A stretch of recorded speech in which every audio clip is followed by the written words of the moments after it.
Welcome to Rewatch and Rank. On this channel, we rewatch older TV shows, provide a summary and opinion on the episode before ranking each episode against each other. And today's episode is Grey's Anatomy Season 2, Episode 14, Tell Me Sweet Little Lies. The episode in a nutshell is a brief reminder of what happened in the episode. So as is standard, we will start first with the patients. So first we had a patient who came in. Her heart valve was failing and she was incredibly happy, newly married, and it is eventually found that the reason that she's so happy is that there is a tumor that is causing her serotonin to increase, and this is also the cause behind her heart valve weakening and her adult onset asthma as well. Then we have a guitarist who ends up with his fingers amputating when he is lowering a ramp on a truck. However, because he is a smoker, there is a risk of his fingers not being able to heal properly due to the shrinking of the blood vessels due to smoking. So his battle for the episode is trying to convince himself that he can quit and finding the resolve to quit so that the fingers that have now been sewn on will be able to actually stay there. And then we also have an older woman who is likable but has, because she's afraid of going to a nursing home and her daughter won't let her live with her, she has decided she wants to stay in the hospital even though she's already been discharged a week prior. But because she's such a likable person, everyone who goes in to try to kick her out somehow ends up on her side and doing her business, and then she ends up kind of being shuffled around for fake illnesses to basically allow her to stay a little bit longer until eventually she does make the choice to move out. And then the final patient is a competitive eater. And because she's a competitive eater, she has a hole in her like a tear in her esophagus that has caused persistent hiccups. However, because she is from Japan, she only speaks Japanese, so her coach translates for her, but they can't be sure that the information he is giving is accurate. And they soon discover that that was the case because when they come back with an official translator to make sure she's getting the full information, her and her coach are already gone. And she then later comes back after the fact, vomiting blood as the tear has widened and it has ended her career. So that's our patients. We then have a lot of background drama going on. So within the hospital, we have the nurses going on strike. We have Meredith still calling Derek McDreamy, which shows that she still has feelings for him. Billy gets his test results back and he did pass them this time. Christina lies about moving in with Burke, even though, like, she has moved in with him. She's living out of his apartment, but she has kept her own apartment and she's keeping that a secret. Izzy, Meredith, and George's dog, as I had mentioned in the last episode, they aren't able to be responsible for him in the way that they need to be. And as a result, the dog has gone a little bit wild. The dog named Doc has gone a little bit wild.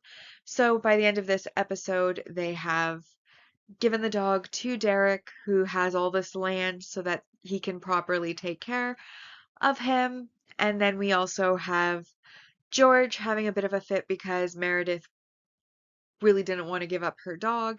And when he gave an ultimatum that he would move out or the dog would, she hesitated, and he spends the entire episode kind of going back and forth until a pep talk from his older patient has him say that he's not going to move out, but that Doc definitely has to go. And then Bailey starts getting what they assume to be Braxton Hicks contractions. However, then it turns out that she was actually going into preterm labor due to the stress of her job. Therefore, she has now been put onto bed rest and sent from the hospital. And I believe I noted it at the beginning as well, but I can't remember if I did or not. Nurses go on strike. So now that we've been reminded about what happened in the episode, it's time to rank the episode. We'll always rank on our two ranking lists, the mostly objective ranking list, followed by the personal ranking list. So on our mostly objective rank values, we have our single episode supporting character introductions. These are the patients. We have Rick Friart, Sophie Larson, Yumi Miyazaki, and then Naomi, who is the one who is very happy. We then have our multi-season main character developments, which of course is that Alex gets his test results back and he has passed them. He has Izzy open them for him after struggling with it the whole episode because he doesn't want to learn his fate if it ends up that he failed. But in the end, he did pass. And then we have Bailey being put on bed rest. And they're both worth 4 points each, which brings us all the way up to 12 so far. Then we have another 12, which brings us to 16, which is the world building aspect. And this is the significant event of the nurses in the hospital announcing that they are going on strike due to understaffing, underfunding. And then there were a couple of negatives in the episode. So first off, we have, of course, the negative messaging or behavior, which is the fact that when they want to get rid of Doc, they bring him into a hospital, which a hospital is a place of illness. Like it needs to stay sanitary. And bringing an animal, and we don't know when the last time it was groomed was, into what should be as sterile as possible environment, or an environment that's trying to limit, bacteria and filth and the like. Probably not a good idea to have an animal roaming around it, especially since the dog is being kept in more the doctor areas, not even necessarily like in a singular patient's room. They're taking him like all over the hospital, outside, inside, through the halls. So I just feel like it's fine if they want to get rid of the dog because, like I've mentioned in the previous episodes, they are not responsible enough to have this dog, or rather, they do not have the time to put into properly taking care of this dog, and so they obviously need to find a better home. But I'm not sure bringing him to the hospital was the best way to go about it. Like, they could have left him in Meredith's like backyard for the day so that even though he's not housebroken, he could pee outside. He could, have a day running around in the yard. I assume she has a backyard because it does look like a standalone house whenever it shows the outside of her house. But having said that, again, hospital probably not the best place. And I do like that the dog did get its happy ending. He is going to be given to Derek and Addison. Derek has a very large amount of property. He'll be able to run free. Derek and Addison, being attendings, would likely have more free time than people who are interns, and so hopefully be able to train and house train Doc and give him basically more of what he needs. And we know that their character is very good, so we don't have to worry that the dog is going to a bad home or going to go to the pound and get put down or anything like that. So that is a positive, but again, they should not have brought him to the hospital, so that is a negative in my opinion.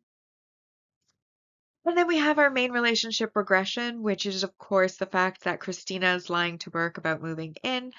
Not so much, well, like, she did move in with him. She just kept her apartment on the side, but she's living with him pretty much full time.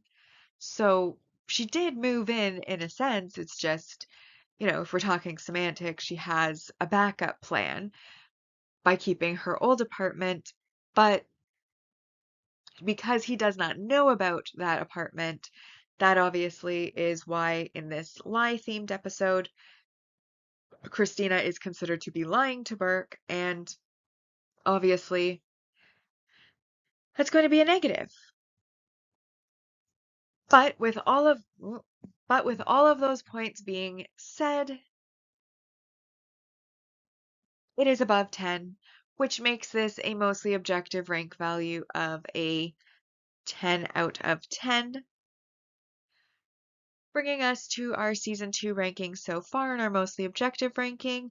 And in first, we have Make Me Lose Control, Into You Like a Train, Begin the Begin. And then this episode is fourth, Tell Me Sweet Little Lies. A reminder that when on the objective list, if more than one episode has the same score, they will be ranked in episode order. Then we have Deny, Deny, Deny in fifth. Thanks for the memories, Enough is Enough. Something to Talk About, Let It Be, Much Too Much, Bring the Pain, Raindrops Keep Falling on My Head, Owner of a Lonely Heart, and in last so far, Grandma Got Run Over by a Reindeer. So now we come to my personal ranking. And I did enjoy the episode. I felt like we finally were getting back to a lot of the drama. I do think that the patients,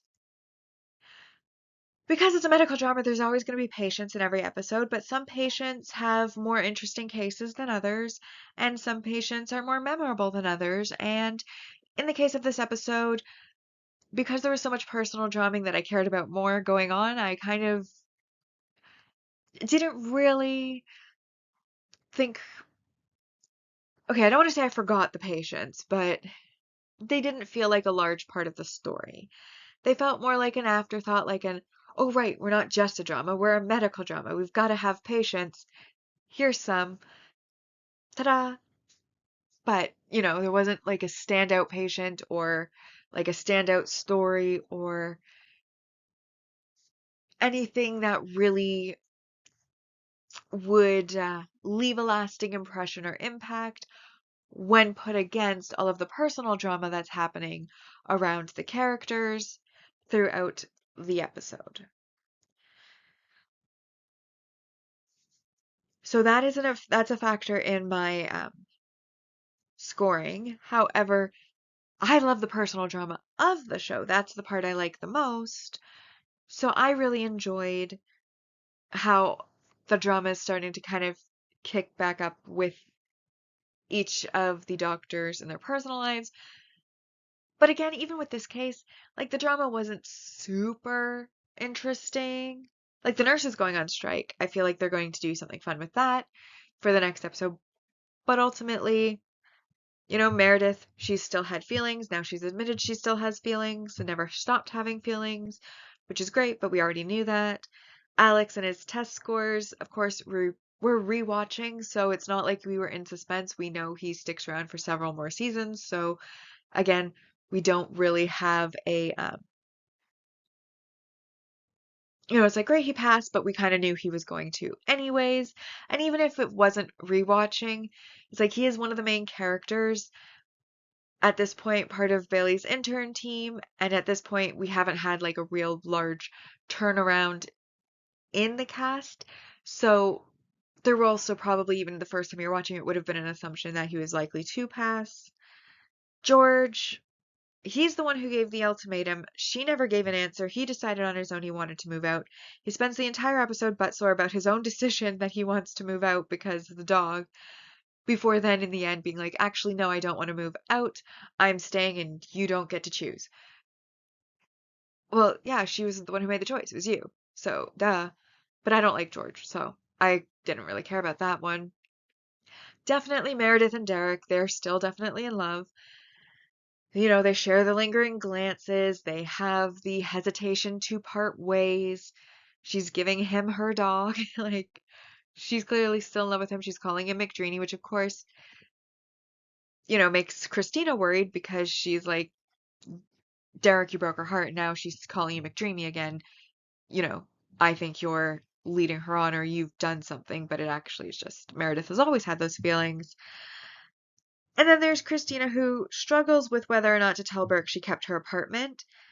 And at first, Meredith is telling her that she should tell him, but by the end of the episode, she's encouraging her to lie, which also probably could be tacked onto that negative messaging or behavior. But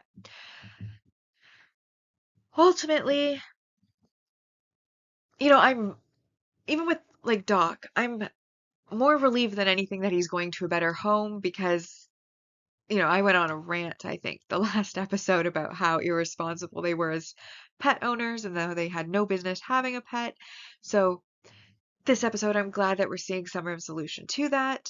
And then, of course, Bailey's pregnancy. Honestly, they didn't do much with it up to this point. Like, it was revealed that she was pregnant, and then she just went about her job.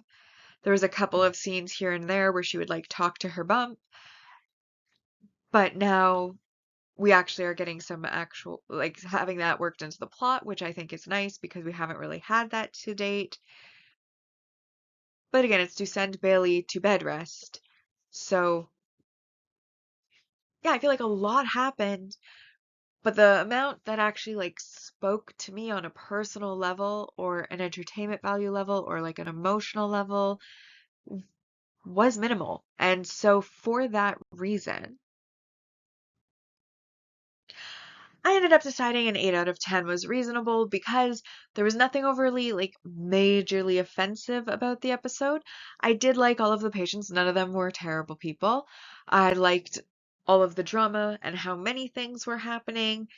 But again, none of it really like spoke to me on that like deep level where I was like, I am so entertained and excited for the next episode because of this. Like I said, the one thing that I was excited about what they might do with it going forward is the nurses' strike. But apart from that, it was kind of like just continuing drama of things we already knew or resolving kind of like little subplots like Alex's test scores.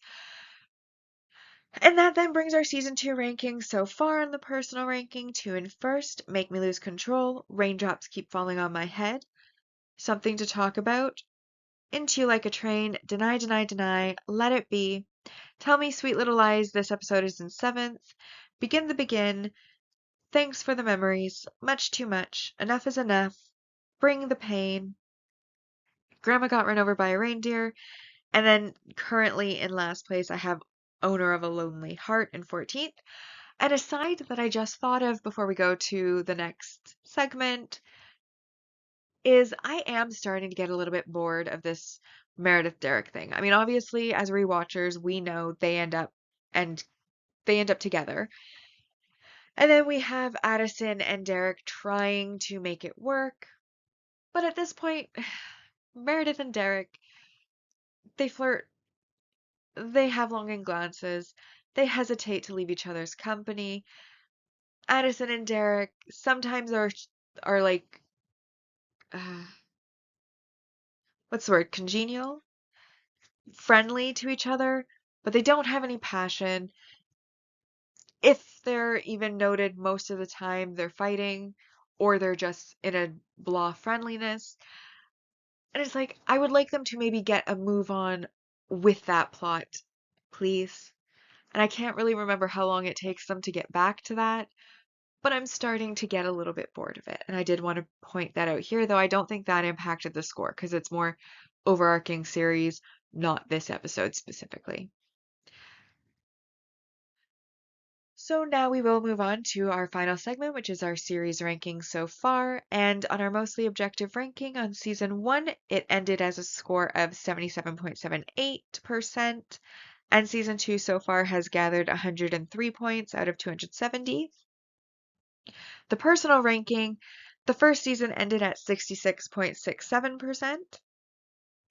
And season 2 so far has gathered 98 points out of 270. So with that, we've now rewatched and ranked Grey's Anatomy Season 2, Episode 14. Tell me sweet little lies, like and subscribe if you'd like to, and I'll see you in the next episode.